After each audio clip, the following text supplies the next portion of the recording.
record to the cloud. Boom, there we go. Hey, so I'm going to go ahead and call this meeting to order. And before I take roll, please join me in thanking Jim Sullivan with the Rotary Club for Thank you, graciously Jim. hosting us last minute. Yeah, I'm in a panic. We're on a Rotary meeting. I get a note, hey, we have a conflict. Wow. So he was very gracious and helped me out. So thank you so much, Jim. This is not what the most that Rotary will do to help this whole effort. So that's all I noticed that you changed. You're not in your Rotary attire. Yes, Yeah, there you go. I'm actually going on a walking meeting with a guy who is all about trails and walking trails. Oh, is this John It Vanderbeek? must be No, John. I've already been on his walk. This is a guy, Oh, Chris.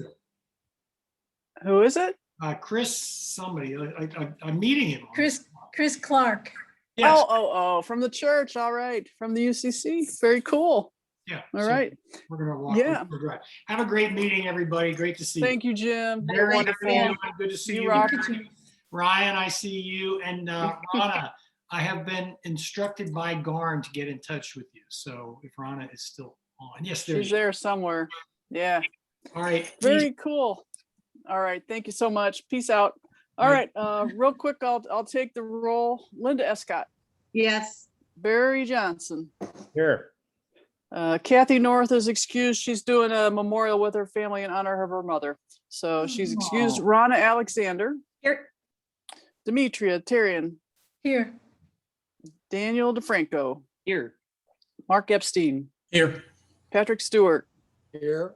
Yay, he's back. Kelly Roche. Here. Lori Goshorn. Not yet. Okay. Yeah, she's Oh, here. is she? I'm here. Oh, good. Oh, hi. All right. Oh my God. Everybody's here. Y'all are awesome. All right. Really quickly, I'm going to open this up for public comment. I am not sure if there's anyone else on. Griffin's on, Ryan's on as guests. So if y'all would like to offer up any public comments, that would be cool. Please introduce yourself and keep your comments to 3 minutes if you can. Thanks so much. Griffin's actually Joe Fry, our new town. Oh, hi, Joe. Oh, It pops up that way, and I'm like, oh, man, I gotta change there it. you are. All right, Hi. everybody. I just want to introduce myself. I'm Joe Fry. I'm the township manager here at Saugatuck. I'm taking over for Griffin, so look forward to working with you all and seeing Nice. you, Garnett, at the board meeting tonight. Yeah, looking forward to it. Thank you. Very good. Welcome. Thank you. All right. I just love it how the Saugatuck Township hires all these old guys. Yeah. All right. Anybody else? We got to meet Ryan last month, but you should feel free to pop in. I don't see his face. I'm sorry, Garnett, did you want me to say hello and make some comments or just? Sure. Absolutely. Great to be here. Okay. Looking forward to listening in on your meeting. Oh, good. And I did send you a link, and I know Rana has it. This evening, I'll be making a joint presentation with the Wisconsin Department of Natural Resources. They have a program called Green Tier Legacy Communities, and so the Department of Natural Resources, Gail, who runs that program, will be joining me in the presentation. They'll give an overview of the program, and then I'll talk about specifically how the previous municipality I worked for, how we utilize that program to push some sustainability efforts forward. So Nice. Yeah, if you can slip it in the chat too, Ryan, that'd be cool. People can pick Okay. it up. I will do That'd be that. awesome. Very cool. I'm looking forward to that. Cool. All right. With that, we'll move on. Everyone should have gotten a copy of the minutes from the 10th of February. I'll entertain a motion and a second to approve those minutes. I Before I- motion to approve the minutes as written. All right, Demet. This is Linda and I second. All right, very good. A motion and a second. Any discussion, any corrections to our minutes from the 10th of February? Right, and again, so thanks to Kathy for doing these. She takes the recording and basically transcribes them, which I really appreciate. All right, with no other discussion, then I'll call the roll. Demetria, Yes. Linda, Yes. Barry, Yes. I say yes. Rana, Yes. Daniel, Yes. Mark, Yes. Patrick, Yes. Kelly, Yes. Lori. Yes. All right, very good. I probably have this totally out of order, but the next thing we need to approve is our agenda. So, I'm glad y'all are so easygoing. So you got a copy of the agenda. Any corrections or additions to the agenda? And with that, I'll entertain a motion in a second to approve this agenda. I'd make a motion to approve the agenda as written. Very This good. is Kelly. I'll second it. All right, very good. Anything else? No, all right, y'all are easy. All right, I'll take the roll. Daniel, Yes. Kelly, Yes. Linda, Yes. Barry, Yes. Rana, Yes. Demetria, Yes. Mark, Yes. Patrick, Yes. Lori, Lori, and Garn. Yes. All right, cool. Now we'll get on to the meat of our agenda. So I've got three things that I've stuck in here. Jim queued us up for an hour and a half. I think that'll be plenty of time.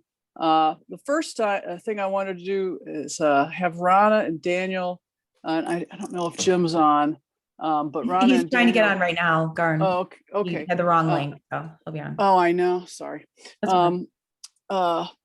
Give us a little summary of their visit to Wormies. So with that, I'll turn Want it to over. start, Daniel?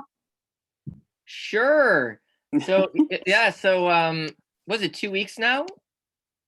We Yeah. went on Rana, Kelly, and I went on a field trip. And Jim was so gracious as to host us at the site of WORMIES, which is a commercial composting enterprise in Jenison, Michigan.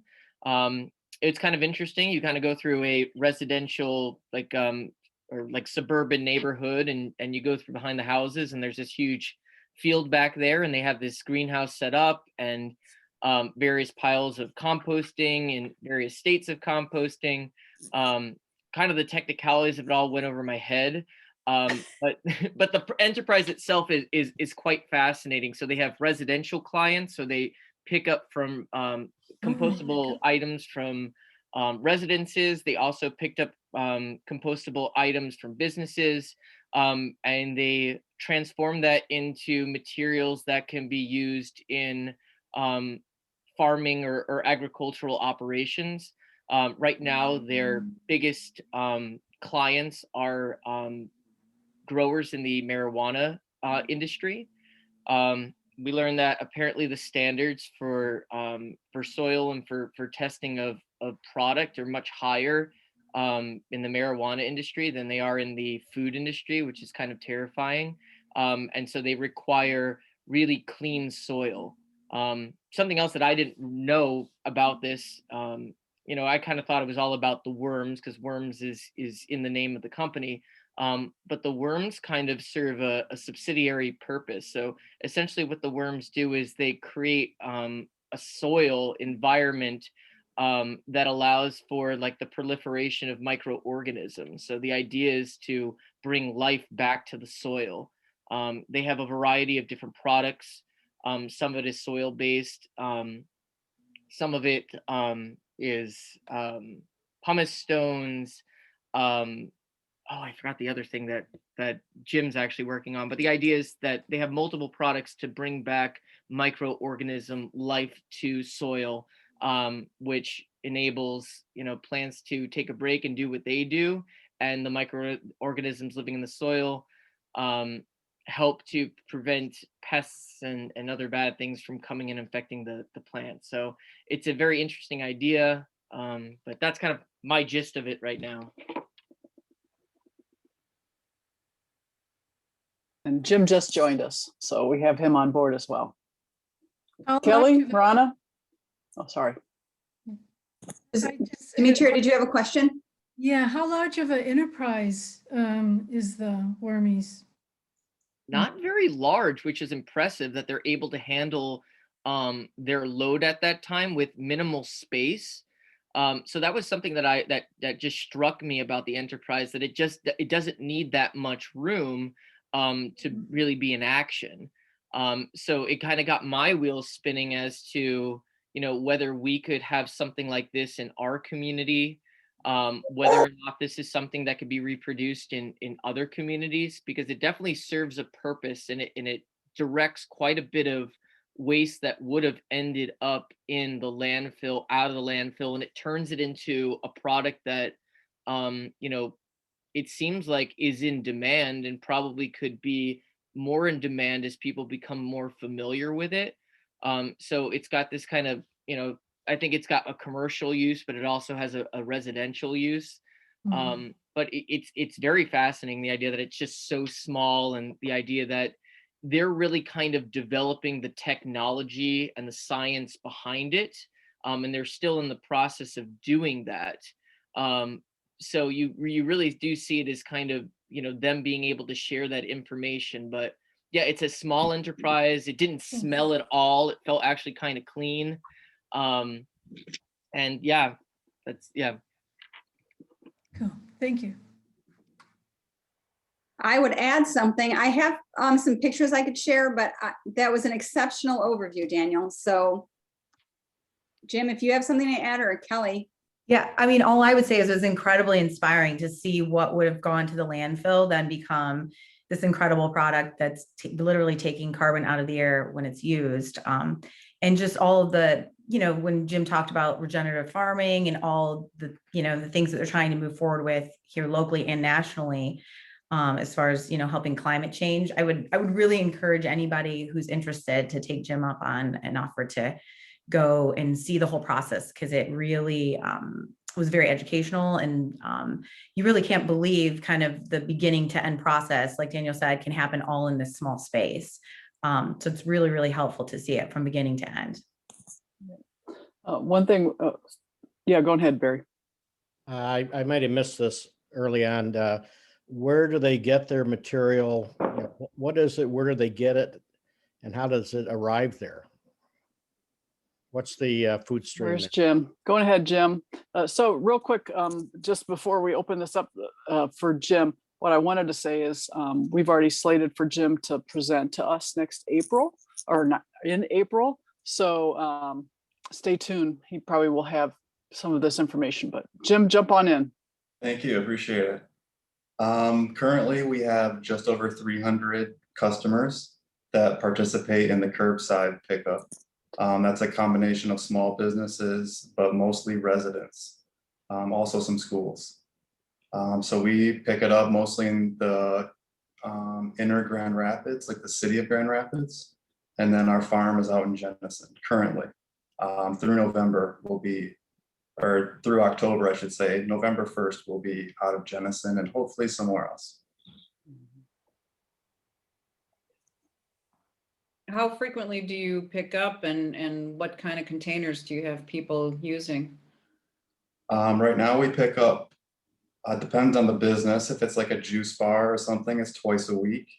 And for residents, we pick up every other week. It costs residents $14 a month. And we pick up in watertight, like Rubbermaid containers. For the resident, I have all this in a slideshow that I could do next week, probably be better, or I could even pull it up now, even though it's not polished. But we pick up in 5-gallon buckets for residents, and then 20-gallon buckets, excuse me, for businesses and schools. Yeah, let's have you do that in April, Jim. Okay. And that way, yeah, sound good. Yeah, I got more questions, but I can definitely wait.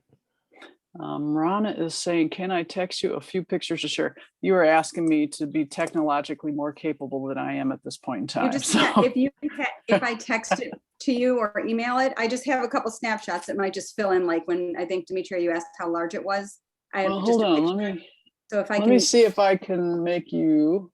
You can do the co-host. Garna, if you were to make me a co-host, I have the slides right here. I could spend 3 minutes probably and give everyone the rundown, but I can promise to not take more than 3 minutes. There you go. The two of you are now in charge of this meeting.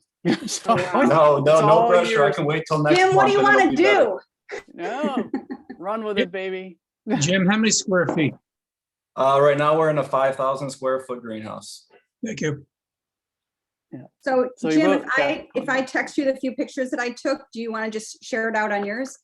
That would I take just- me longer. I could just, if I have the ability to share my screen, I can just show you my slides right You here. do. I have in front of me. You are a co-host now, so you can share your screen. All right. For those of you that are familiar with Van Til's nursery, his greenhouse is probably comparable in size to theirs. All right. So Visual. share screen. I use, unfortunately, I use Google Meet. So let me see here. Desktop. Share. This is going to be ugly for There you just go. a second. It's coming. It's coming. Here's this, and I'll go full screen. Oh, fun. All right. Let me know. You see me? Yep. Yes, sir. All right. There's the logo. You can want to screenshot that. You can ask me questions, but I'll be back next month, it sounds like, for a longer presentation. There's the hoop house on the left, our van, one of two delivery or pickup vehicles rather that we use. There's the 5-gallon buckets that we divert from the recycling center. Watertight containers. There's the windrow that we mix manure and food scrap in. Yeah. This is outside. This is before we goes into the hot bin, but it does kind of get hot out there as well. Here is an aerated static bin, otherwise known as an aerated static pile. You can see we have a fan that pumps air through the pile. That way we don't need to use diesel gas or tractors. Here's the pile cooking with the fan blowing. You can see the air coming through the pile. And here's what it looks like when it's done. Finished compost. Here is the tractor unloading. It's called pre-composted material. This isn't what you would use on your farm or garden yet. This is what we feed to the worms. So we kill the seeds, we kill any bacteria, pathogens in general. And then on the right, you can see kind of a shot of the worm rows. And then what is closest to you on the tarp is the finished vermicompost that we then sift. Here is a picture of the cover crop that we have in the worm rows. This is when we also add the worms once they've cooled down and they're stable. We then inoculate the worm rows with teas and bokashi and biochar, things you might have heard from before, but I could go into more detail another time. Cover crops are used to add nitrogen to the soil and sugars, carbohydrates, and other things are formed. And then we monitor the moisture and the temperature because we don't want to cook our worms or dry them out or drown them. So it's a touchy situation. Here are the worms, red wigglers that we add to the rows. They like to stay on the surface of soil and eat organic matter versus your regular earthworm, which is more mining minerals in the soil that are deeper. Here is the finished worm row, kind of a cross section. You can see the fungus on top as well as the soil and castings down below. We'll then sift it maybe 4 to 12 months later, depending on the season. Things are slow in both the hot summer and the cold winter. Things slow down. We make soil blends, we make teas. Here's the finished handful of castings. That's the worm poop full of beneficial microbes.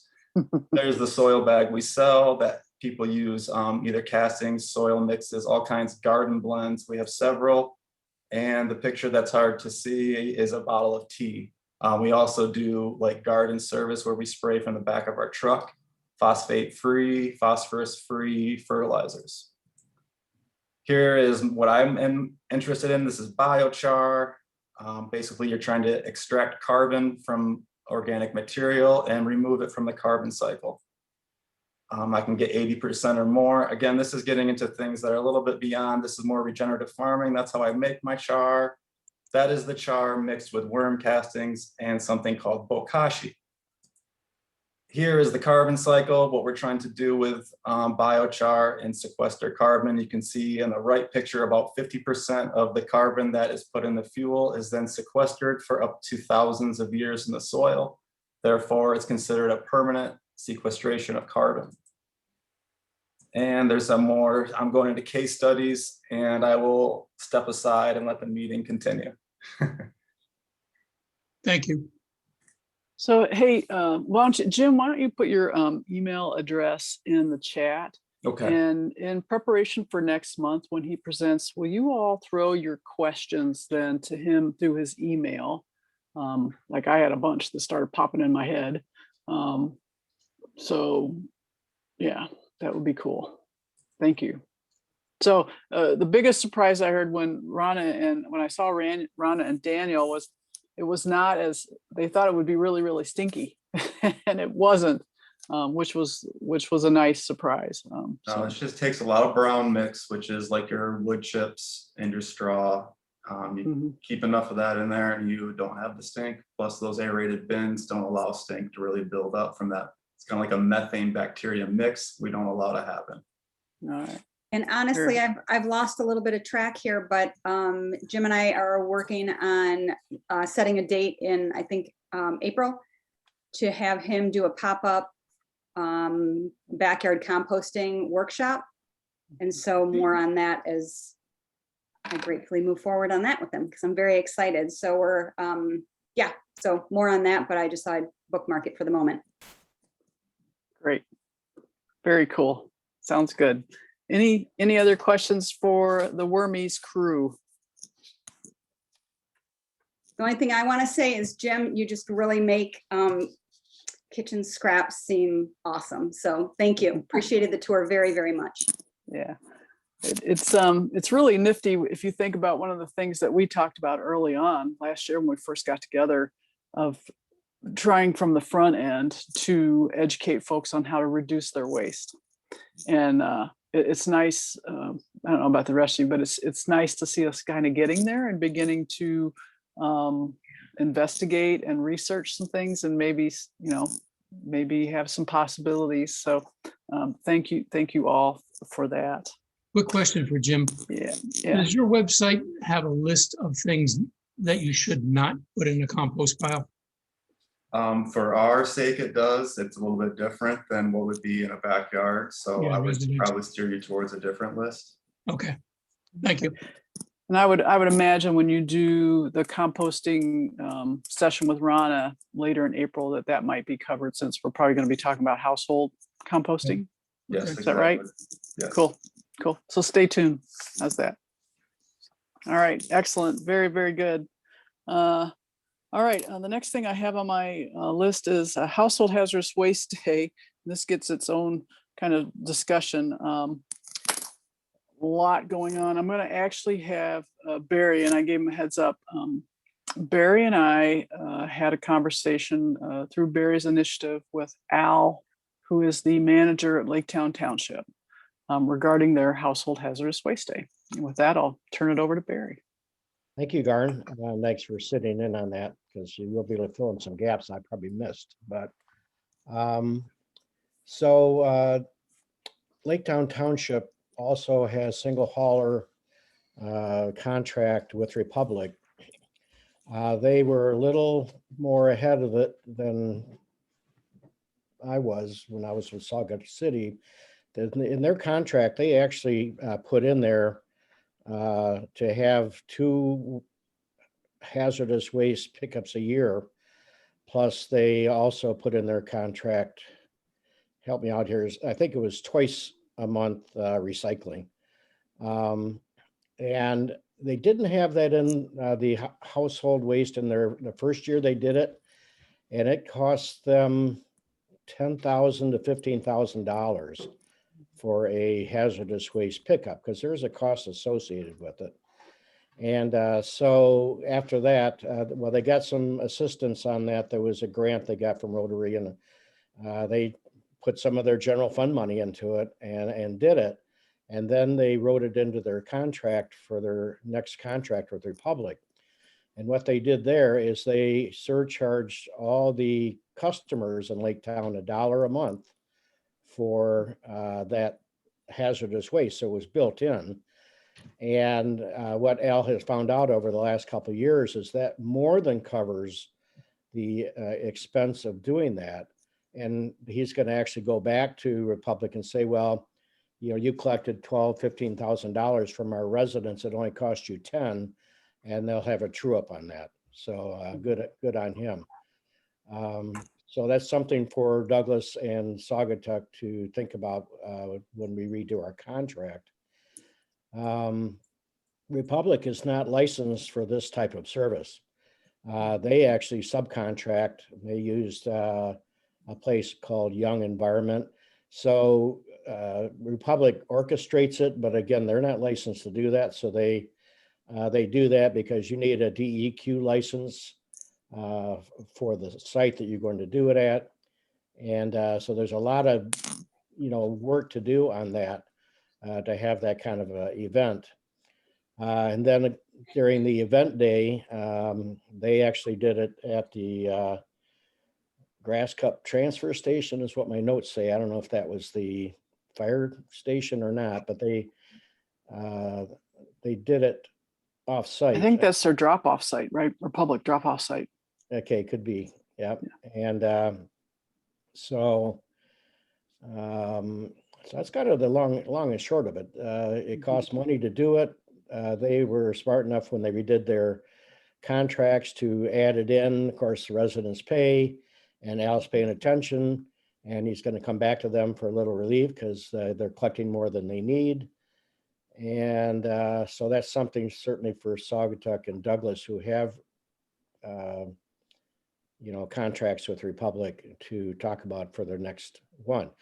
Now, if we want to do it sooner, again, each city would have to do that. We're not going to call the shots on that, but certainly I and Garnett and Linda can lobby the Saugatuck City Council. Now, I did look into that, and Ryan, our city manager at the city of Saugatuck, who was very gracious, immediately sent me the copy of the current Saugatuck contract. And of course, we just renewed it in 2019. So we don't come up for renewal until 2024.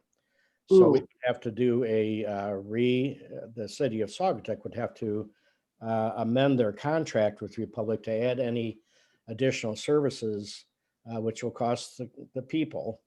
Maybe that's a way to do it. There's a couple ways to do it. Just if Garnett and I can lobby the city council to renegotiate the contract, or the other alternative would be we have a 90-day clause in there to, upon written notice, to cancel the contract and then start over. So there's a couple ways to go about it, but I certainly don't want to wait till 2024 for the city of Saugatuck, and that's me speaking for our city. And so that'll be something that we'll lobby our council on. The Douglas folks would have to do that on their council. And that doesn't mean that at some point, because Douglas and Saugatuck do have single hauler with Republic, then again, we could cooperate and say, okay, we're going to renegotiate our contracts. And I have not seen the Douglas contract, so I don't know what's in there. But maybe we can work together to have a joint one and split the costs if we have to pay for it, if we don't redo our rates to include it. A lot of discussion to go on for the city of Saugatuck and potentially the city of the village of Douglas. What did I miss, Garnett? So yeah, a couple things, and I'll take it from here. So Al Meshkin, I think is his name. He was delightful, the township manager. He actually gave us a copy of their contract with Public Services, which is a wonderful template for any of our municipalities to use moving forward. He actually, and I think this might be our good friend Jack Brown having a little bit of influence. Republic actually approached Al and said, we're feeling really bad. We've collected all this money on your household hazardous waste day, this surcharge. You can do more than one day. So this will be the first year that they're doing 2 days. And I think I put in here June and November. That's really nifty for all of you who've been a part of our process with Republic, from Carrie now to Jack. We've really seen kind of a nice transition, and he's such in my opinion, a really, really good guy to work with. So I think we have a real opportunity here. So full fessing up, yours truly has kind of taken the ball and run with this a little bit. So I'm going to give you a whole lot of information to digest, and then we can kind of open it up for discussion. So you may or may not know I'm a member of Rotary, and you may or may not know that I ran for state senate several years ago. And so what I've learned over the course of my political career is if you don't ask, they can't tell you no. So I've kind of run with that on this one. So I happened to be in a conversation with Jim Sullivan, who you met to get us started in this meeting. And I was talking to him, and this was actually kind of a back and forth because Rotary has added a whole new avenue, if you will, of community involvement, and that is all environmental.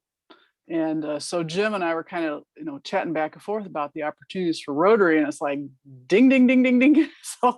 So I sent to him kind of a summary, and this was, I think it was in early February when I was still down in Florida, and I just said to him, here's what's up with the recycling committee. Here's how far we've come, and here are all our opportunities. And at the top of that was a household hazardous waste day. For you that don't know, the city of Saugatuck used to collect household hazardous waste day because they had a contract with Allegan County. The city discontinued that in 12 years ago, so 2008, 2009. And since that time, we've not had, as a city, any mechanism for our residents to, for lack of a better word, get rid of their household hazardous waste. And as we've learned through Rosemary Graham with Allegan County, if you aren't contracted with them, you can't use any of their household hazardous waste days, any of their recycling sites, anything like that. So it's been a good bit of years since we've had the opportunity to do that kind of a recycling event. So Jim and I are chatting back and forth about it. He goes, well, hey, Garn, I'm sitting on a grant that we got last year for COVID related stuff that we can't use. I'm going to turn around and ask my national Rotary if we can use that money to help fund a household hazardous waste day. Yay. And so that's what he's doing. Yes. So that is $5,000. It's a matching grant. So hold that thought for a second. In the meantime, I was connected with Drug and Lab Disposal out of Plainwell. They're one of these third-party contractor sites that do these household hazardous waste days. And for the life of me, I can't remember how I learned about her. But Terry, delightful, come to find out, she has sent us an estimate for a household hazardous waste day. And we, through Jim, have tentatively scheduled for May the 1st. And she knows that this is really kind of contingent on my ability to raise the funds. So we've made a first big step with Rotary.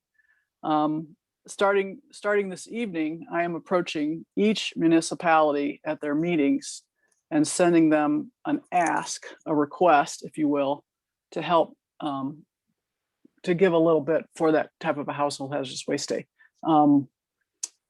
There's also, yeah, who was that? Oh, Kelly, how much are we looking for again? Right now, if I can get the 5, then we'd be at 10,000 in total. Okay. Yeah. So there's a couple things that I'm going to do, and you just kind of hold this in your hat for a while. And as it transpires, I will let you know. I'm approaching each of the municipalities. I meet with the township tonight. I meet with the city of Douglas Monday evening, and report in at the city of Saugatuck on Thursday at our workshop next Thursday. I'm also have had a great communication with the fire chief, who is like, oh my God, this is wonderful, because I need people to get rid of hazardous stuff that they're keeping in their houses, in their yards, in their garages, in their basements. I'm going to ask my fire board for support for this. And that meeting is Monday afternoon. He has put together a whole, basically a framing document for them, which I'm like, awesome. He ran with it even further and said, we'd like to host it at the fire station. So folks can come in from Maple, come through the fire station, Drug and Lab Disposal will take it out of their cars, and then they exit onto the Blue Star. So the fire chief's all over this, which is fantastic. Nice. So those are the immediate things that I've done to try to get us some funding to do this event. 10,000 is my minimum. If I could get 15, I would breathe easier just because I have visions of trucks driving up with, for lack of a better, like crap in the back of them. It's Darn, can I yeah. step in a quick second? I think, I don't know if Yeah. everybody's aware of how it works. There's a basic fee for them to come out, and then your end fee comes from the overall weight of what is collected. Yeah. And so Right. that's determined after, and I think Yeah. that was, I'm just Yeah. piggybacking on your statement, like why you would feel better if we had more, and it's, Yep. um, And I'm trying to, I also hold, I heard somebody else, but hold your thought for a second. I've got notes everywhere. Thank God in heaven I keep a binder. Last Friday, I had a delightful conversation with Kate Neese from Clinton County regarding their household hazardous waste day, because the folks at Drug and Lab Disposal said, you need to talk to her. She runs a really good show. And Kate was fantastic. She sent me a ton of stuff to read through, but basically it's how they organize the day. People have to call in advance and get on the schedule. They don't have any more than 20 appointments for every 15 minutes, but they run their day from 8 to 2. For their entire county, they get 600 residents for their spring waste day. We're not a county, so I'm not envisioning that we'll have that much. And I was also really thinking of a much more compact time, but certainly having it be a little more scheduled. Kate did say when they do their spring household hazardous waste day, it ran them $13,000 in 2019. And that's again for their entire county. And it was $8,000 in the fall. So how's that? I'll stop there. There's a lot more to share, but I've kind of run with this a little bit. So, I've got the Rotary Club members who are like, we'll do anything. And I've also asked my church, the Douglas UCC, they have a grant fund. I've asked them for some support. So the other thing that Kate from Clinton County recommended was, hey, if someone's bringing a TV monitor or a computer monitor, you ask for $10. Everything else is, it won't cost them because iPhones, old Kindle tablets, that kind of thing, they'll take those things apart and use them again. But monitors are really hard to reuse. So she said, and people are more than happy to pay $10 because normally anywhere else they'd have to pay at least 20. So, and that reminds me of a call I got yesterday while I was making phone calls for folks to get their COVID shots from a gentleman from the township who is dying to know when we're going to have our household hazardous waste day because he has stuff from his father's house and he wants to be able to get rid of it. And how much will I charge him? So I said, well, let me get back to you. I said, and I told him basically, right now, our hope is that you wouldn't have to pay anything unless it's a monitor of some kind, but stay tuned. And he has since joined on to the Tri-Community Recycling and Composting page on Facebook. So it's really good. So, and for those of you who are on Facebook, you might have noticed that I put a little inquiry out there on Saugatuck Douglas and Forum to say, hey, anybody interested in a household hazardous waste day? And I think literally within half a day, I had like several hundred people. Yes. So that's it. I'll stop there. It's like a runaway train, but a really good runaway train. And, Jim with Rotary is ready to have a t-shirt that has Rotary and the recycling thing. And I'm like, whoa, I just want to have the day. Y'all work out the t-shirts. So I'll stop there. Questions? I used the Plainwell site about 3 years ago when I was moving from Lake Town. I had a 50-gallon plastic drum in my barn that was partially filled with kerosene, and they charged me. Well, first of all, I called several places, and I think it was the Graf Stop firehouse that recommended me to them. And I had to bring it down there myself. And they charged me about $75. Ooh. And it weighed, it wasn't full, fortunately, because I would not have been able to lift it into my car or get into the car, but it had about 50 pounds in it, and they charge me $75 to dispose of it. Now, and also, Garnett, what we should keep in mind is that for those items, those electronic items that you mentioned, monitors, computer parts, etc., CompRenew will take those for free. Okay, They that's don't that's charge fine. us. That's fine.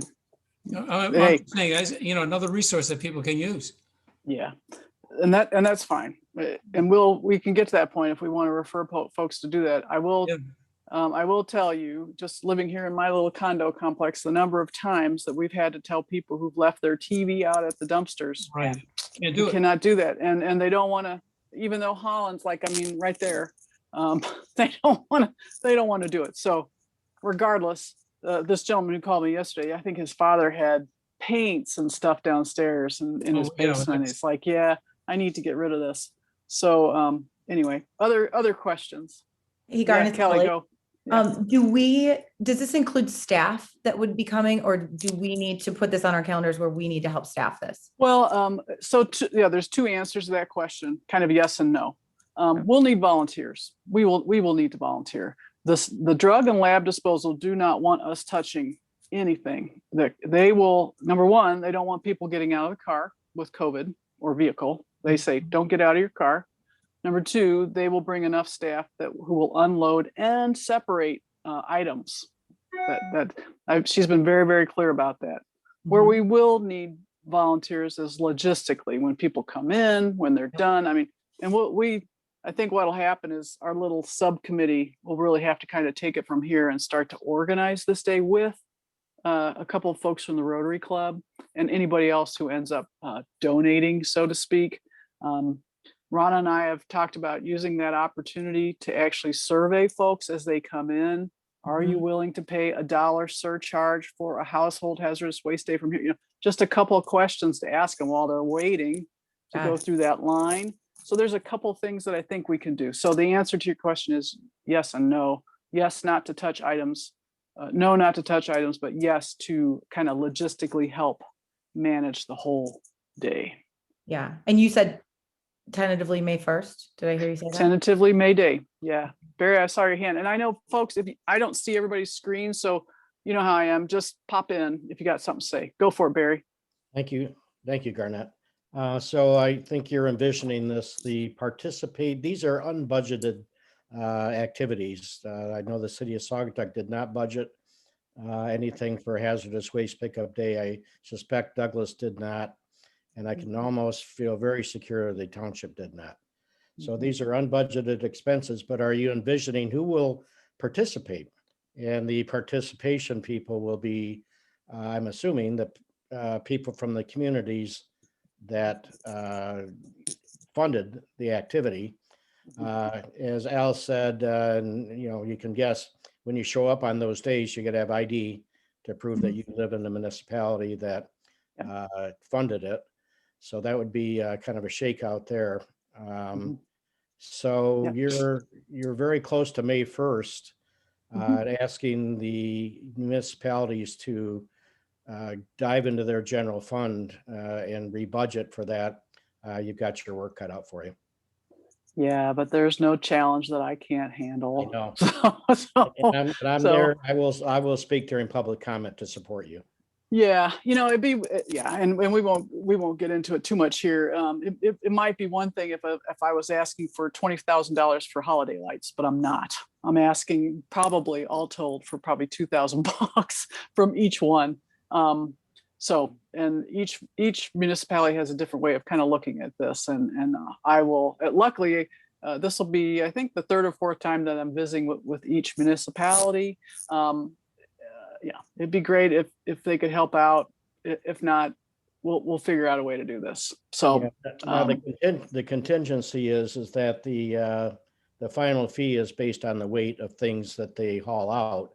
So you really don't know what it's going to cost, but you have a good idea. But if we go beyond our budget, we got to have some help from the municipalities to have our back. Yeah, and again, we'll see how we do with the fundraising. The estimate that Terry sent me was a $1,500 site charge and 88 cents a pound, which is a really good going rate, I've been told. So we'll run with that. So yeah, we'll see. We'll see what happens. You know, and if I will tell you this, you know, I won't commit us to something that we can't do. And if it looks like we're not able to raise this money, we just won't hold the day. And it's that simple, you know, and my belief is if that folks in the community really want this, they will be willing to step up and help out. So we'll take it one day at a time. And I had one other thing, actually it's two. One of Sure. them is we had discussed in just generally asking people for a recommended donation when they were going through the line. So if you wanted to throw 20 bucks in a pot and say like, here's the deal, that would offset some of the costs, or that would go back. I think Jim was saying that maybe that would go towards another Boys one of and their Girls. programming. Yeah, Boys and Girls Club. So that would be another way to look at that, to have people kind of participate in that, since it's not as part of the budget. And I just wanted to say, and I've said it directly to you, Garn, but I'd like it on record to say many thanks for your creative approach to this and going out and doing this, because you have taken it and run, and you will be absolutely celebrated if we can have this happen, because I know a lot of people have really, really wanted this to happen. I think it would be a huge benefit for everyone in all the communities. And it would really not be this far along without your ingenuity and resourcing. So thank you very much for all that extra work. I realize it was a lot. Yeah, it's all good. Takes a team. It's all good. Takes a village. Yeah. Will businesses qualify for this as well? I haven't gotten that part. And actually what I'd like to do is and that was part of the reason I had on the agenda, the subcommittees. The biggest one, the document that I sent, and this is kind of a nice segue. I organized them, if you will, and the first one, so if you all remember, so backtracking for a couple folks on the line that weren't in part, I think Lori wasn't a part of this and Kelly might not have been. At the beginning of the year, we kind of reviewed 2020 and then we planned ahead. So let's set some goals for 2021. At that time, we just kind of threw things out, and I've basically organized these together, and what ends up being kind of 8 major things. And I sent that to you earlier today. The first of which was originally 3 things, but it really is a household hazardous waste day. Hazardous waste pickup, junk pickup, medical waste pickup. That's all, would all be in a household hazardous waste day. And so that will be our biggest effort. And that group consisted of Daniel, Demetria, Barry, and Kathy. And I'll of course help with that as well. But I think our next steps as a subcommittee will be to schedule some time and add Jim in there on that with Rotary and anybody else who steps up from an organization. But I don't want to get it too big. You know, 8 people is enough to manage when you're trying to plan something like this. So that would be my suggestion as we move forward in this way to plan that day. And all it will cost us right now is time. So time to get it organized. If everybody's okay with that, we'll go from there. So I'll stop there and go back to Household Hazardous Waste Day and see what other questions, concerns, comments you might have.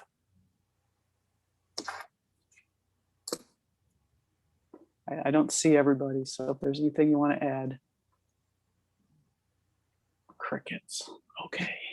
Okay. For me, that last comment kind of cleared up any questions that I might have. So at this point, and I don't think that that's a subgroup that I'm on, I don't think. No, But you're not, but I'll volunteer you if you want. I'll help out that day, or, you know, if there's something Okay. that you need some legwork with. Yeah. Okay. Yeah, you know, I think honestly, thinking positive, because it's by nature the way I am, this will happen. And it will be a day to be celebrated, y'all. It will be a day to be celebrated. And I would think that you would all want to be there.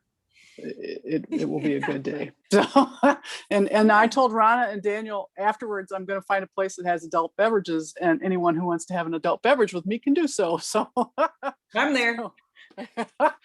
That'll guarantee everyone's attendance. So. All right. So along those lines, so I'm going to kind of, before I move to subcommittee stuff, part of my conversation with the municipalities tonight, and this is not a surprise to Ryan nor, I'm sorry, what's the young man's name from the township? Joe Joe. Fry. Sorry, Joe. Joe Fry. I'll remember. These guys will tell you it takes me forever with names. So this is not a surprise because they've seen already kind of my 3-page document, which I want to share at the various meetings. Part of my ask, and I'm going to slide over here and look at it so I don't speak out of line. Part of my ask of folks also is a little bit of financial help to cover a couple of the other things that we had as goals.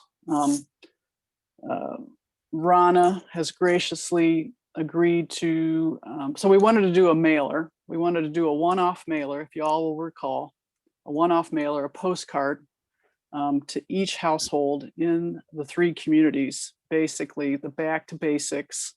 And, you know, timing wise, what would be great is, oh, by the way, here's the Household Hazardous Waste Day, May the 1st, mark your calendars. Here's the Facebook page for the tri-community. So just a real good flyer that folks might be inclined to put up on their fridge or something.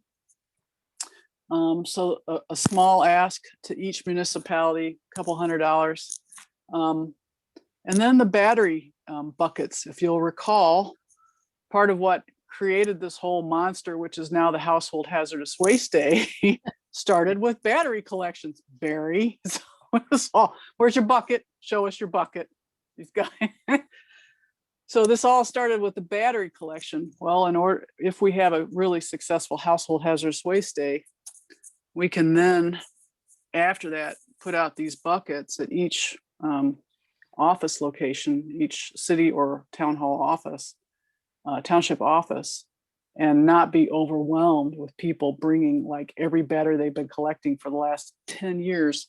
So I've got an ask in there from each municipality for the subscription costs. And as you all will recall, what she shared with us is $110 and for each site. And then the last ask I have is actually something that we would hope would pay for itself. Is another thing that we saw through the survey and we've discussed here is actually encouraging folks to move away from plastic bags to reusable bags. And even though COVID has kind of brought that to a schluss for the time being, eventually we'll be able to be using our reusable bags again. And Rana, our design artist, has graciously said, wouldn't it be great? This is a great way for us to market ourselves. So she's gone out and done the homework. So my ask is to supplement us a little bit there. So, you know, all I can do is ask. And if I don't ask, they can't tell me no.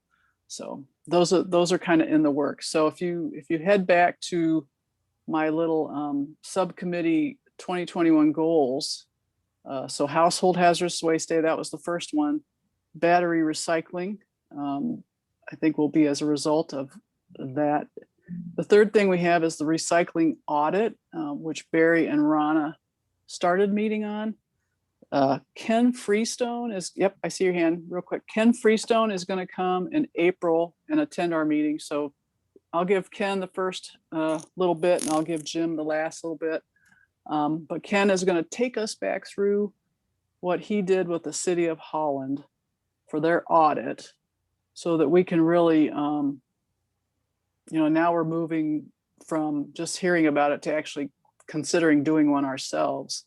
And so we should be armed and ready with questions for Ken about how we do a recycling audit in this area. Barry, go for it. Yeah, and again, just a quick play off of that, send the questions maybe to Garnett so she can forward them on to Ken before the meeting so he's prepared. Yeah, that would be great. And the other thing, I know Rana sent an email to Ken on February 11th. And that's about as far as we took it. And I should say that's as far as she took it because she's the one that grabbed that one. And I don't know if you got anything back from Ken on that, but from what you've just said, Garnett, the ball's rolling. Yeah, we followed up, Ron and I followed up with a Okay. phone call to him. Right. So, you know, as an FYI, I think I told you guys this before, but Daniel and Rana and I meet every Wednesday at 2 o'clock, except for the days that we meet here as a whole committee. And I've said this once and I'll say it again, if it weren't for them, I don't know that we'd be as far along as we are. But they kind of keep me honest and keep us moving. So the last, I think, couple of weeks ago when we met, I think I started a text with Ken, and the next thing I know, we were on the phone. He goes, "Yeah, I'll talk about it in April." Well, So then, Garnett, if you don't mind, if I'm not going to be in the loop, I want you to take me off of that subcommittee, and I'll Okay. just devote most of my time to hazardous waste, because I didn't know Great. you guys were making that call. Yep, all good. Okay, so that'll be Rana and Garn. All right. The fourth thing was the flyer, which I've talked about, and we're trying to initiate getting some funding for this. I will back up and say that every time I visited with each municipality, I have told them that my goal was to keep this whole effort at no cost or low cost as possible. And so for the first time in a year, I'm coming back and asking for a little support. So we'll see how that goes. The fifth thing was composting. So Jim, they started the WORMIES visit, and we'll have Jim do a wonderful presentation with us in April. So that's in the works. I have Jim, Kelly, Demetria. I'm going to add Rana and Daniel to that. And quick update on that, Garn, if you want it. Yeah, who is that? Oh, Kelly, is it Kelly? sorry. Yeah. So Jim and I just started a doc for like first half 2021 goals. So we talked about doing the article in the commercial record, which I know he's working on with Rana, create flyers for the backyard composting back to basics, create how-to videos, which I know Jim is already currently working on, host an instructional seminar. So I know Rana had kind of updated on that, identifying marketing channels for how we're going to share all of our educational events and things going on. And then begin educational outreach at Douglas Elementary. So I know Jim has been in touch with Michelle Gust over there to also share kind of those videos that he's doing especially for the remote students right now, but then for moving forward once, everybody's back to in person. So, and then we also started kind of looking at commercial solutions. And Demetria, if you don't mind checking your email after this, I sent you a little update that maybe you and I could get together on, okay? Okay. Cool. So yeah, saw so Lori. we've got a doc started and we're working on it. Perfect. Lori, go for it. I saw you had questions. Well, so when I joined recently, I thought I was going to be working with composting, but if it's Perfect. No, jump in. Go, girl. Don't be Yeah. shy. I mean, that's what, is that what, I think, Daniel, that's what you and I had talked about. Was there any other ideas that you had, or? That was my first inclination because, you seem to have some, I think that you do have like outside, just kind of, it falls within your wheelhouse. And from like statements you made at the Planning Commission, I just felt that you would fit in there. I think it's just probably a matter of integrating you into that group. But I think that you would be a huge asset to that group. And I can send another email to reconnect everybody. But that's how I kind of saw you. I thought that that's where you're, I think it's going to become a bigger project, and I think you're going to be needed. And I think you're going to be able to really, what's the word I'm looking for? You have a lot to offer.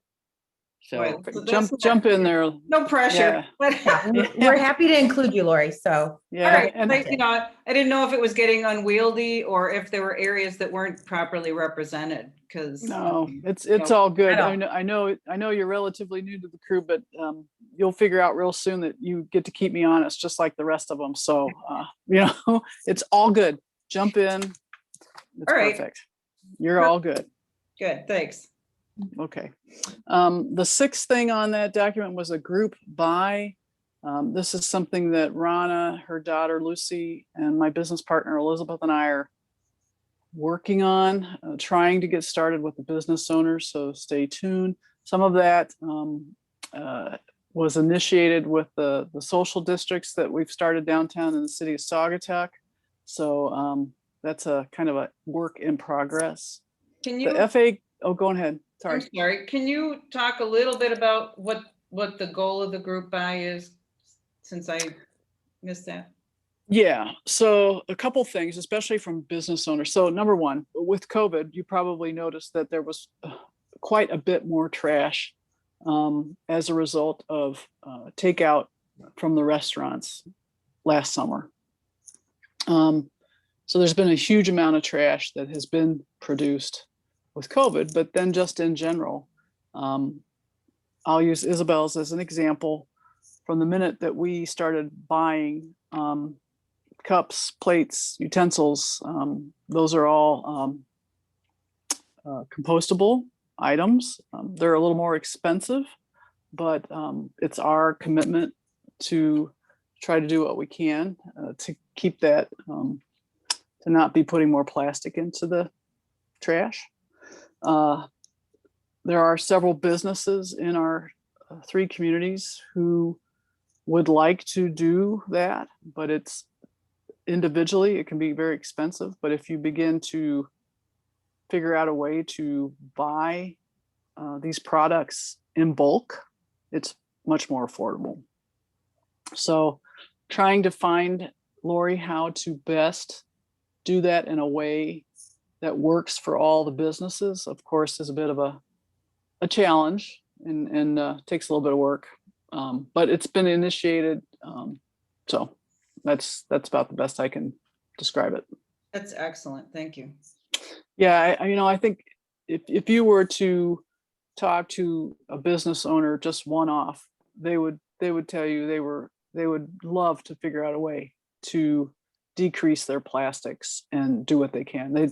For many of them, it's just a matter of they don't know how. They can't. It's very hard to grasp how to do this right now. And with everything that happened with COVID, and with so many of them, I shouldn't say struggling because we were very fortunate, but it's just a bit of a challenge to figure out how to afford this type of a thing. So Garn, I'm going to jump in on the tail of that and just say, by moving to compostable, there's also an education piece that I think complicates it a little bit.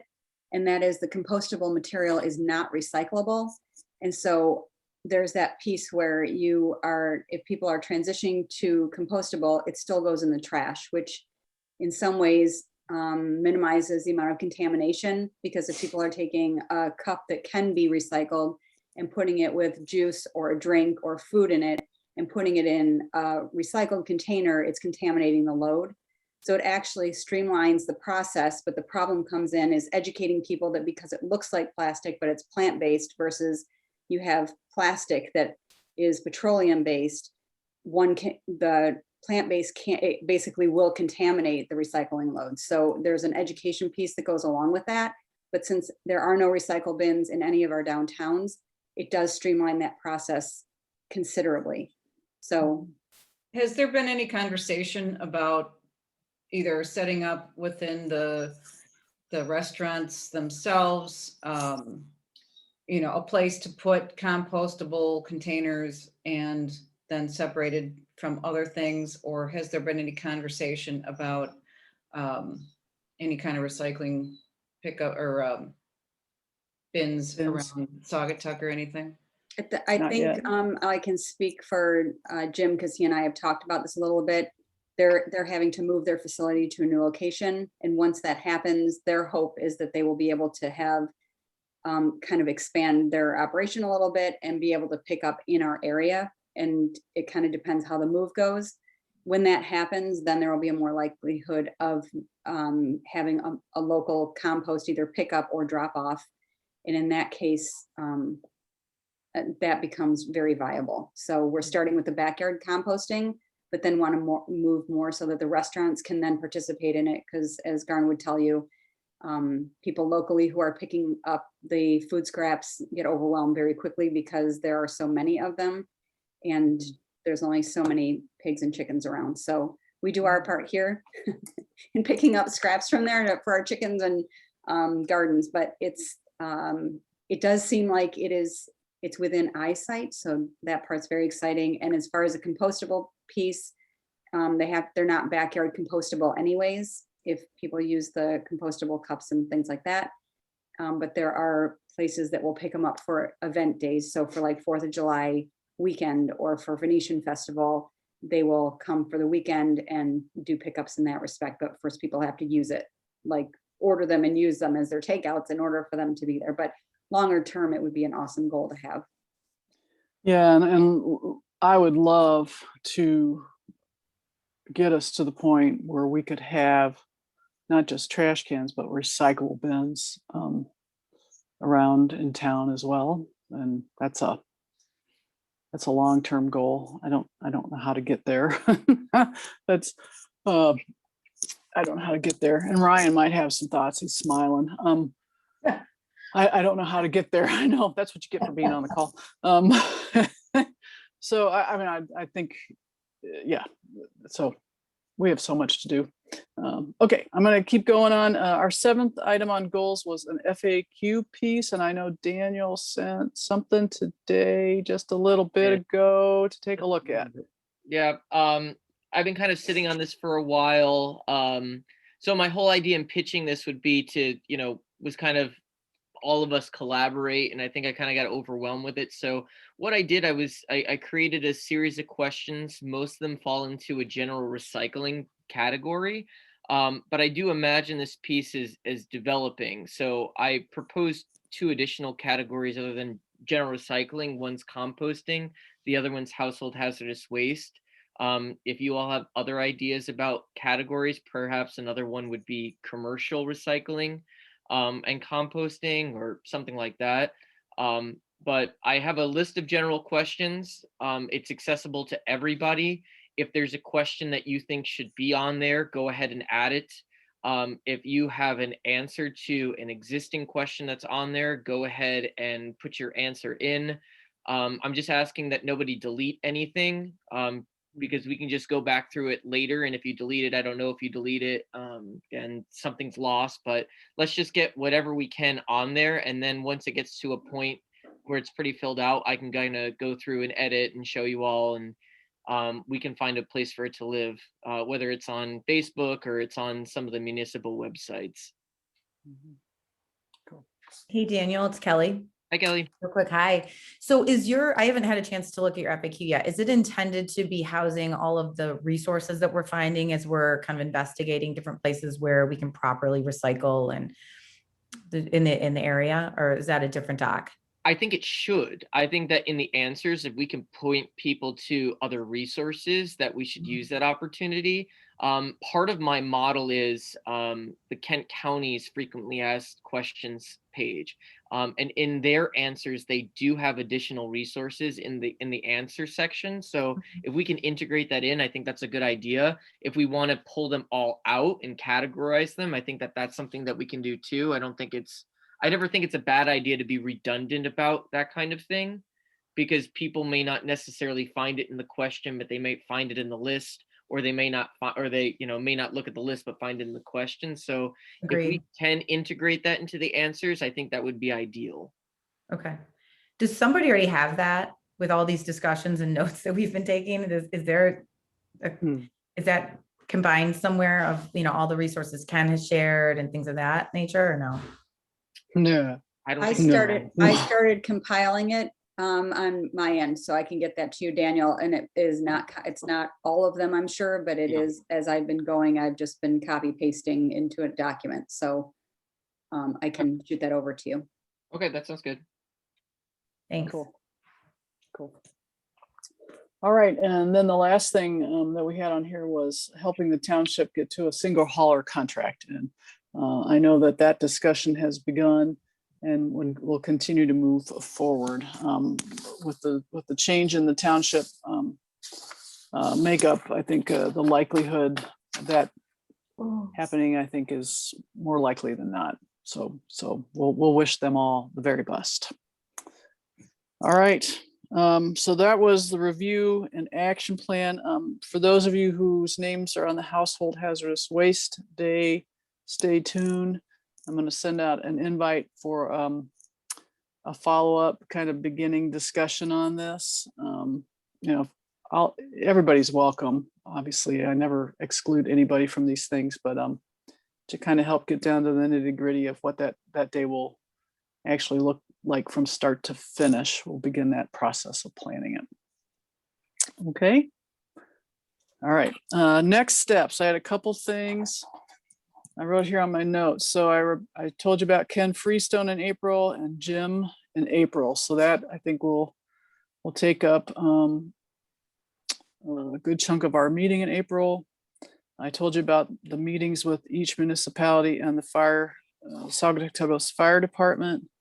As an FYI, myself, Daniel, I think that might be it, are probably, I haven't heard anything yet, but we've been asked to be members of the Allegan County Solid Waste Committee. This is an effort being coordinated out of Allegan County and has everything to do with, Daniel, how do I describe what this is? So the state is passing legislation that is requiring that every single county in Michigan revise their solid waste plan. Each county is going to be allotted $60,000 a year over a period of 5 years to do this project. And so we're sitting on the committee as representatives. I'm representing, I think, environmental interests, and Garnett is representing as a city representative. But essentially we're going to be part of the planning of the solid waste plan for the entire county of Allegan, with the opportunity to put together a regional plan. That's the kind of gist of it. And we can thank Peter Stanislawski, the treasurer for the city of Saugatuck. He was the one that actually turned me on to this.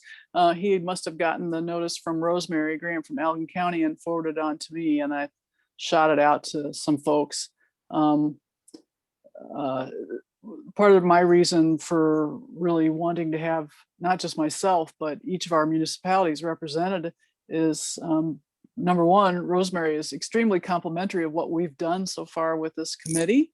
But I think being a part of making sure that that plan includes a true recycling and composting element, not just for the county, but for our area specifically. I think in the past, we've tended to be left out of a lot of these types of things. So it's a really good opportunity to have our voices heard and included. So that's a FYI. Yeah, it's called the Allegan County Solid Waste Planning Committee. That's I didn't know what it was at first. That is a really big deal. I mean, because you're setting the benchmarks for the future. Exactly. And you know what's remarkable, again, I'm a little bit of a political nerd, so this probably won't surprise you.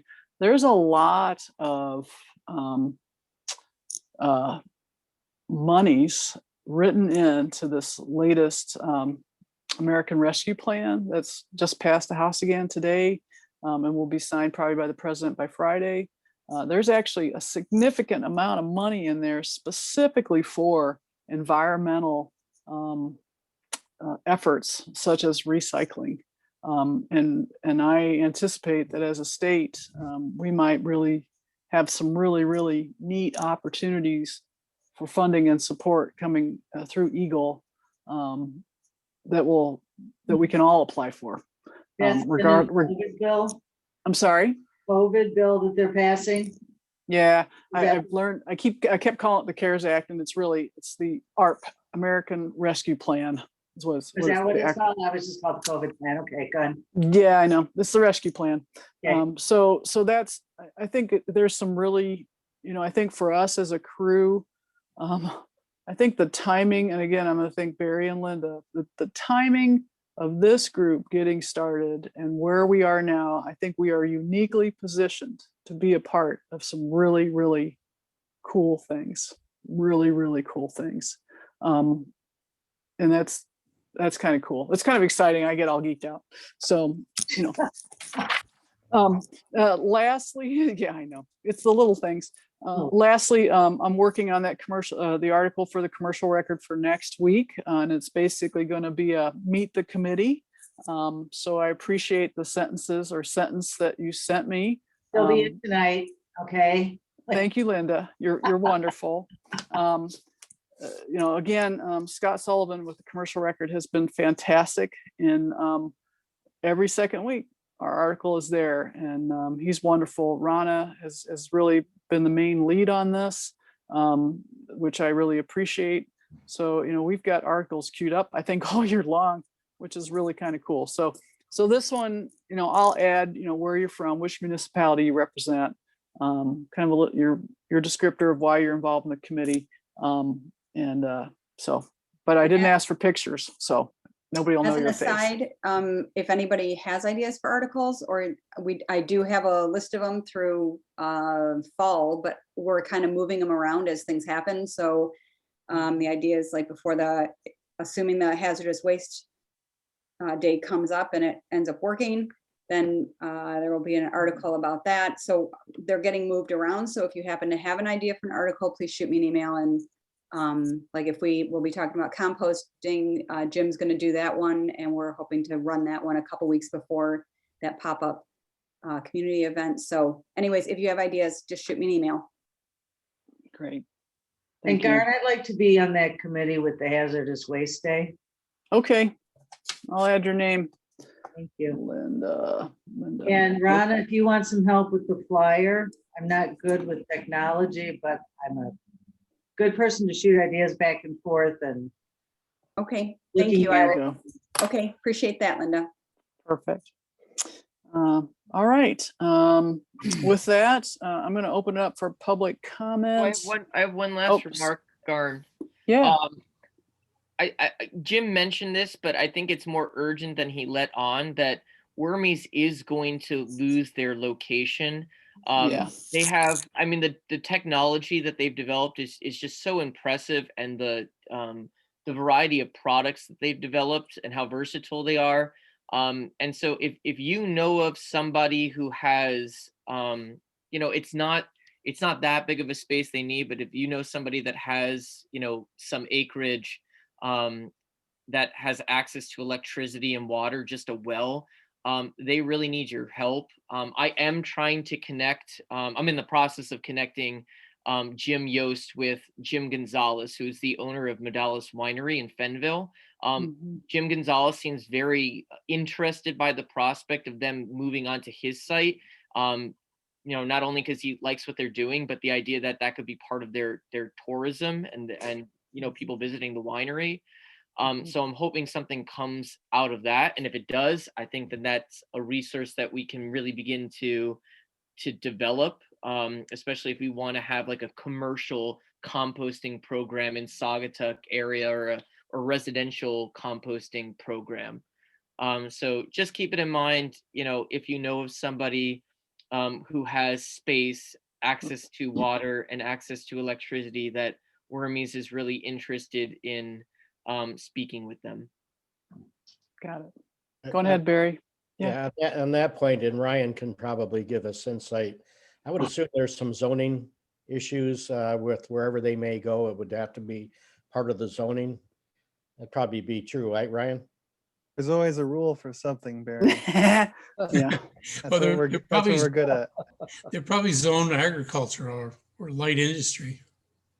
Yeah. Well, yeah, we don't know, but I mean, anybody approach like these Gonzalez people, they should go into it with their eyes wide open on that, and they can contact that's the township, I assume. They could talk to Joe about that. Well, it'd be Ganges Township. Yeah, that's out. Modalis is out there. It's definitely agriculture where they are. Yeah, but is that a approved use even in an agricultural zone? Well, the key thing also is that it doesn't emit odor. It's pretty It quick. doesn't. It's not like a pig farm, that's for sure. Yeah, I don't know if Jim's still on here. Yeah, or a paper mill. Yeah, so that would be a question to help Jim out, actually. I think that could be our way to help him, is to begin to think about that. How, as you look for a new location, what are the things that you will have to do from a local ordinance perspective? And he may not know, and he probably should, and he can do his homework beforehand. So Barry, maybe that's a good question for you to send along to Jim. Have you thought about this? Have you thought about that? Right, because that would not be a city of Saugatuck. We don't have any place to put one. So our administration wouldn't be involved in that at all. This puts me in mind of, I hope my dogs don't start barking, but I was out at Grand Valley taking a class a number of years ago, and they had, I'm assuming it's still there, a whole farming section by an old house. And hey, guys, and they had I'm a sitting hoop right house. Yeah. Yeah. They had a hoop house that they had layers of, they had worms creating compost and heat. And so they could grow different vegetables and things during even the coldest weather. And it was a really interesting setup. And I haven't been out there for probably about 4 or 5 years, but I'm thinking that if we could look to some of our, if there's any, and this is where I'm not sure, but any local farms or any area where we could combine that byproduct of heat and, you know, create a space for growing in off-season type times, you know, especially with all the restaurants and farm to table type things that could be created. So this could be a real need for creative thinking or I agree. solution finding. So I agree. I've got a quick thing. I can't help but notice that without the patience of Job, you can't find the recycle guidance on the township website. You can do it, but you really got to want to do it. That's one thing. The other is that Saugatuck and Douglas have the same fundamental information, and the township has a sheet provided by Republic, which is different and not as user-friendly. And I would think that we really need to somehow, and their website may be a problem, but I would think that we need to see if we can make it more accessible in the township and see if we can get the same information and format that Douglas and Saugatuck are doing. The Douglas and Saugatuck stuff is clear and concise and real easy to understand. Not so much. So I'm going to ask you all who are from the township to take the initiative on that one. Yeah, I'd be glad that's to. why you're on this. I would committee. like to remind everybody that I did contact Joe about this very issue, and I did copy everybody on that email, and I did that on purpose because I want everyone to kind of help in that process. I know Joe's a little overwhelmed because he's new, but I did send him the information that Saugatuck and Douglas have on their website. So if anyone from the township wants to help follow up on that, I would greatly appreciate that. Yeah, I did get the ball rolling, and I did copy everyone on that email. I'd be very glad to be a nudge constantly. Okay. And yeah, along those lines, that township meeting is this evening at 6, and I'm presenting, I guess, for lack of a better word, a guest speaker or whatever, at the beginning of the meeting regarding our whole recycling initiative. So if you all have the time and can pop in, that might be a good time to suggest it as well, very kindly and gently. Yes, that's yeah. So you know, honey goes a long way. yeah, long, that's long right. way. Right. I don't think I can state it the way I did to you guys, but It's anyway. all well, you know, the good thing about our little comfort zone here is that we can kind of get it out of our system and then, you know, be very diplomatic when we need to be. So it's all good. Right? Yep. Okay. All right. So Go I ahead. have Yeah. One item. So is it true that we can really recycle glass items? It is really true. Okay. I know. How are people supposed, see, that's what's really bothering me is this stuff just comes up. How are people supposed to know this when it happens? I mean, if it wasn't for this group, we would never have known. That's why we have this group, Linda. Okay, That's why but we this have group this isn't group. going to be around forever was my understanding. And so, It's like Hotel California, baby. You can never check out. I mean, you're just like, once you're here, you're stuck. So Maybe we could take one of those every 2 week articles and put a, kind of hot shot things at the bottom of it to remind people to look at the waste guidelines in Douglas and Saugatuck and hopefully the township, or other things like the glass thing that said, oh gee, guys, we now can recycle glass. Yeah, without getting into it too much, it was actually our commercial record article which initiated a call to the City of Saugatuck office saying, hey, this article says that glass is not recyclable, but I've just been told that it is. And Aaron, I don't know how, I think called Jack Brown. And sure enough, glass is recyclable. It's like, oh my God. I was beside myself. It's like, it would be really good to know these things in advance, but you know, it is our responsibility to make sure that we get the word out in whichever way we can. So that's been put on the municipality pages. It's been put on our Facebook page. So Maybe an article for the newspaper should be, you know, we thought that you couldn't recycle glass. We wrote an article about it, and somebody knew that the rules had changed and let us know. So kudos, keep your eyes open.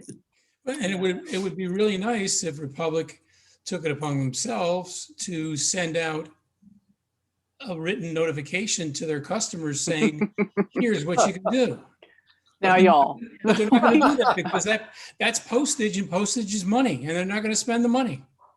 Y'all, we've Well, come so Why don't far. you put it on their invoices? Well, I mean, we don't get an invoice here, so I don't know how many people get invoices. Yeah, I don't get an invoice. Well, You do, you don't. luckily, we have Jack, who is a great addition. And this has been shared with Jack. I talked with Jack like immediately after this happened. I'm like, Jack, you got to help me out here. So it's a work in progress with Yeah. Republic. And as Barry and I learned in our conversation with Al, there are more problems as a result of being contracted with Republic than not. But I think it's just kind of one of those things. At least we have the ability to recycle, and you know, we're all learning together. So how's that? Well, there's not a lot of choices. Go ahead, Barry. Could you remind me of this Wisconsin presentation you mentioned earlier? I copied the website. Yeah. But, when is it? And what is it again? Go on ahead, Ryan. Yeah, thank you. I did put that link in the chat, which I'll open now. And it is 8 p.m. Eastern Standard Time. About the event. Join the Climate Change Coalition of Door County for a virtual program with former Egg Harbor Village Administrator Ryan Heiss and the DNR Sustainability and Business Support Chief, Laurel Suckup. That's a great name. Yeah, I'm probably not getting that right. I don't have to introduce her tonight. As they highlight the Green Tier Legacy Communities initiatives and the progress transpiring around the state. The program is free and open to the public. Registration is required to receive the Zoom meeting link. But in this link that I've sent, there's a registration tab for anyone who wants to join. And Ryan did share with me in the chat while we were talking about recycling bins that that's actually something that's going to be mentioned tonight, Ryan. Yeah, I'm going to touch on that. It's and some of the challenges and opportunities with putting out recycling bins, which the village has done successfully. It's all about making it really obnoxiously clear that the bin is strictly for recycling, so our staff doesn't have to sort through garbage. All right. So anyways, I'll touch on that. All right. I just got a note from Jim. He's got a meeting at 3:30. He needs a Zoom link. Okay then. Motion to adjourn, please. A motion to adjourn. Okay. Second. I'll second. All right. All in favor, please say aye. I'm not even gonna say your name. Aye. Anybody opposed? Thanks, y'all. Bye. Appreciate you. Aye, thank you. Bye-bye.